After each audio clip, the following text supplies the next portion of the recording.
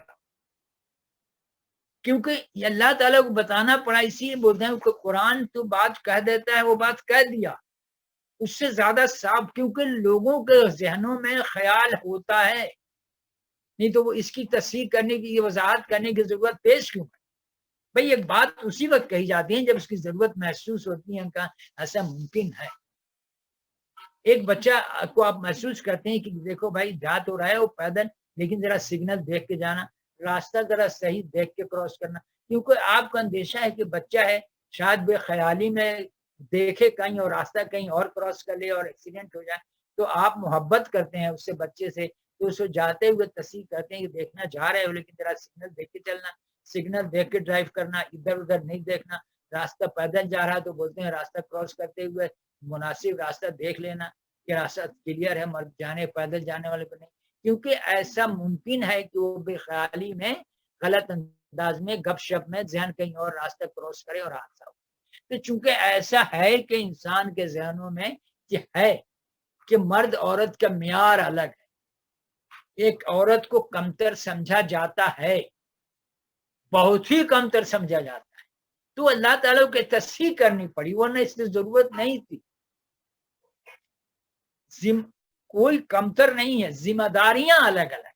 جیسے آپ دیکھتے ہوں گے ایک آرگنائزیشن میں 8 یا 10 مینیجر ہوتے ہیں, ایک اکاؤنٹس مینیجر ہے, ایک پروڈکشن مینیجر ہے, ایک سپلائی مینیجر ہے, ایک پروکیورمنٹ مینیجر ہے, کئی ڈپارٹمنٹس کے مینیجر ہوتے ہیں جو الگ الگ ذمہ داریاں سنبھالتے ہیں, but they all are equal, وہ سارے برابر ہوتے ہیں, کسی کا درجہ کسی سے کم نہیں ہوتا ہے, کوئی کسی سے کمتر نہیں ہوتا, رسپانسبلٹی الگ الگ. تو اللہ تعالیٰ کو بتانے کی نوبت کیوں آئی؟ اس لیے کہ ہمارے معاشرے میں یہ سمجھا جاتا ہے, سمجھا جاتا رہا ہے جس دور میں قرآن نازل ہوا کہ عورت کم درجے کی چیز ہے. تو اللہ تعالیٰ کو یہ تصحیح کرنی پڑی کہ نہیں, میرے کھاتے میں کم درجہ نہیں ہے. جب میرے کھاتے میں کم درجہ نہیں ہے تو تم کون ہوتے ہو کم درجہ بتانے والے؟ یعنی یہ بہت بڑا ایک تمانچہ ہے انسان کا. اللہ تعالیٰ کہتے ہیں کہ میرے کھاتے میں اس کا کم درجہ نہیں ہے, میں نے تخلیق کی ہے, میں نے اس کا درجہ نہیں بنایا, تو تمہاری حیثیت کیا ہے جو اس کو کم درجہ یا کم درجہ سوچو؟ تم ہوتے کون ہے کم درجہ؟ میں نے پیدا کیا ہے, میں نے اپنے کھاتے میں اس کا درجہ برابر رکھا ہے، تم نے کیسے اس کا درجہ کم؟ ذمہ داریاں الگ ہے، وہ گھر کا کام کرتی ہے، تم باہر کا کام کرتے ہو، لیکن how do you think that he is less important? بلکہ معاشرتی طور پر اس کی امپورٹینس ہی زیادہ ہے، کیونکہ یہ بات حق کے مناسبت سے سوچئے کہ سلمان جاب پر جاتا ہے صبح 6 بجے 3 بجے آ جاتا ہے، لیکن میری بیوی تو صبح 6 بجے اٹھتی ہے تو 12 بجے رات کو سوتی ہے بھائی. یعنی پریکٹیکل سوچئے تو ہماری ڈیوٹی کا ٹائم ہوتے ہیں، ہم جاتے ہیں کارڈ پنچ کرتے ہیں، جاب کرتے ہیں، 3 بجے بعد کرتے ہیں فری فرام دی جاب. لیکن کیا گھر کی عورتیں فری ہو جاتی ہیں اس طرح کارڈ پنچ کر کے؟ نو. تو practically she is doing more work than می.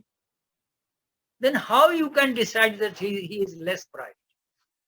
لیکن چونکہ ہمارا معاشرہ ایسا ہے نا کہ ہم اس چیز کو اس طرح سے نہیں سوچتے ہیں، ہم ایک غلط قسم کے معاشرے میں پڑ گئے. یہ بہت لمبی ٹاپک ہے جو آئندہ درس میں پھر اس بات پر آئیں گے کہ اصل میں اگلی آیت ہے یہ لوگ تم سے عورتوں کے معاملے میں فتویٰ پوچھتے ہیں، کہو اللہ تمہیں اس کے معاملے میں فتویٰ دیتا ہے. اور یہ عورتوں کا تذکرہ اگلی آیت جو پڑھیں گے اس میں یہ تذکرہ ہے، بڑی تفصیل سے گفتگو اس پر ہوگی کہ ایسا ہے کہ ہم نے اصل میں پورا صفائی نہیں کیا. معاشرے جو غلط چل رہا تھا نبی صلی اللہ علیہ وسلم کے زمانے میں، اور جب قرآن آیا تو پوری صفائی ہم نے کی نہیں.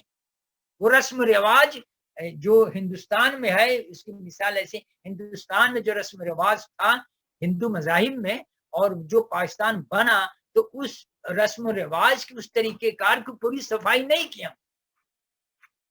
ہمیں پورے دین یہی پوری صفائی کرتا ہے تب جا کے صحیح نظام بنتا ہے. اسی لیے عرب کے زمانے نبی صلی اللہ علیہ وسلم کی اتنی زیادہ تفرقہ اور فائٹنگ، گھر میں فائٹنگ تھی کہ ایک آدمی نظام اسلام پوری طرح کلیئر کرنا چاہتا ہے، برتن پوری طرح صاف دھو لو پھر نئی چیز رکھو. پرانا گردن میں جھوٹا لگا ہوا اسی میں نئی چیز ڈالو گے تو وہ بھی گندا ہو جائے گا. اس لیے دین نے شرک کے تمام باتوں کو، پہلے انسانوں کو ذہن کو پوری طرح صفائی، پوری نظام کو صاف کیا، پھر نیا نظام اس میں ڈالا. ہمارے جو ملک بنا تو اس میں پورے نظام کو صفائی نہیں کی گئی، پورے عقیدے کو صاف نہیں کیا گیا. صرف زمینی طور پر ایک خطہ لے لیا گیا، لوگ یہاں گئے، لیکن ذہنی طور پر وہ صفائی، تو ذہنی طور پر صفائی نہیں ہوئی تو وہ جراثیم بڑھتا گیا بڑھتا گیا بڑھتا گیا. اور وہی خیال ہمارے معاشرے میں ابھی تک ہر معاملے میں، رسم شادی بیاہ کے معاملے میں، نکاح کے معاملے میں، کھانے پینے کے معاملے میں، تعلقات کے معاملے میں وہ پوری صفائی ہوئی نہیں. تو اللہ تعالیٰ کو یہ بولنے کی ضرورت پیش آئی کیونکہ وہ خالق، وہ جانتا ہے کہ یہ چیزیں انسانی ذہنوں میں پنپے گی. اس لیے کہا کہ جب میں نے ان کے درمیان کوئی ڈفرنس نہیں رکھا ہے، خواہ وہ مرد ہو یا بشرطے وہ مومن ہے. تو ایسے لوگ، اگر ایک مومن عورت ہے ایک مومن مرد ہے تو جو عمل کریں گے ان کو بالکل ایک ہی ریٹ سے ان کو تنخواہیں، ان کو دو ریٹ سے معاوضہ نہیں ملے گا، کیونکہ شرط مومن ہے، دونوں مومن ہیں، اور مرد اور عورت ہونے کے بنیاد پر ان کو معاوضہ میں کمی بیشی نہیں کیا جائے. تو یہ ایک میں بات کو اس لیے کہ ہمارے معاشرے میں یہ چیز ہے ذہنوں میں درجات کی بنیاد پر کہ عورت کا معیار کم ہے، اور ذاتی طور پر ایسے ہے خبریں کہ اس سے لوگ وہ خدمات بھی لیتے ہیں وہ خدمت کرنے کی پابند نہیں. ہم اسی ذمہ داریاں گھر کی الگ الگ ہیں. جیسے میں نے کہا ڈفرینٹ ڈپارٹمنٹ سے، ڈفرینٹ ڈپارٹمنٹ کے مینیجر ہوتے ہیں، سب کی تنخواہیں برابر ہوتی ہیں، وقت اور رسپیکٹ برابر ہوتا ہے ڈپارٹمنٹ سے. لیکن پریکٹیکلی اگر ہم سوچیں تو دنیاوی بنیاد پر عورتوں کا کام بہت زیادہ ہے مردوں کے مقابلہ میں. پھر نوکری کر کے آ کے گھر میں یہ بول دینا تم لوگ گھر میں بیٹھی رہتی ہو، تم لوگ کرتے کیا ہو، ہم لوگ تو میں، یہ نہایت ہی بدتمیزی کی بات. میں بہت کچھ باتیں محسوس کرتا ہوں، بولتا ہوں، مجھے معاف کیجیے گا اگر میں اس میں ذاتی کر جاؤں، کہ یہ بات بولنا کہ تم گھر میں بیٹھی رہتی ہے، تم کرتی کیا ہو، سارے دن بیٹھ کے فلانا، کوئی ہم محنت کر کے آتے ہیں تو تھکے، یعنی شو کرنا کہ ہم محنت کر کے آتے ہیں تو ہم بہت تھکے ہوئے، ظاہر کرنا بہت تھکے ہوئے بہت، اور یہ ظاہر کرنا کہ تم لوگ کچھ کرتے ہی گھر بیٹھ کے. یہ انتہائی بدتمیزی کی بات ہے، انتہائی ظالمانہ حرکت. میں بدتمیزی بھی کہوں گا اس کو، اور اس کو ظالمانہ بھی کہتا ہوں، اور علم مینڈ حرکت۔ ایسا مت سوچیں کہ عورتیں جو گھر میں وہ کچھ نہیں کرتی ہیں اور آپ 8 گھنٹے نوکری کر کے آتے ہیں تو ہمارے پاس سر کر کے آ رہے ہیں، اگر سر کے آ رہے ہیں تو دس از یور ریسپانسبلٹی دیئر۔ لیکن practically the ladies being in the home is doing more work than what you do in the shop. You accept it or it is the fact. آپ صحیح دل سے سوچیں۔ تو میں یہ بولوں کہ خواہ وہ مرد ہیں یا بشرط مومن ہے تو ایسے لوگ جنت میں داخل ہوں گے اور ان کی ذرا برابر تلقی نہیں کی جائے گی۔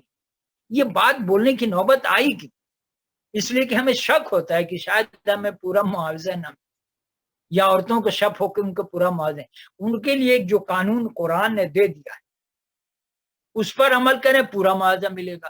اب اس میں ان کو فلیکسیبلٹی ہے یا سختی ہے الگ بات ہے۔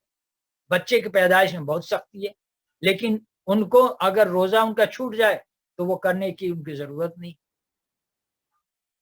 نماز چھوٹ جائے تو چھوٹ جائے، ایسی جو ان کی حالت ہوتی ہے۔ تو بہت ساری چیزیں، ان کو جمعے کی نماز فرض نہیں ہے، ریلیکس ہے وہ۔ تو جہاں جہاں اسلام نے عورتوں کے معاملہ میں قانون دیا ہے وہ قانون اللہ نے دیا ہے، وہ ہم نے نہیں بنایا ہے۔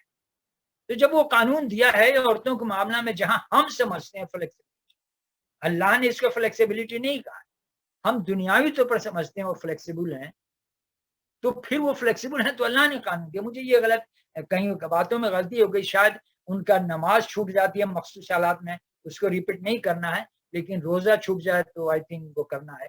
جو بھی یہ فقہی مسائل ہیں، میرا مقصد یہ کہ اللہ نے جو قانون بنا دیا ان کے لیے وہ اللہ نے بنایا، میں نے آپ نے نہیں بنایا ہے، تو قانون کو فالو کرنا ہی عبادت ہے، اس میں جو بھی قانون۔ تو حق تلفی نہ چیز آئے گی، ان کو پورا معاوضہ،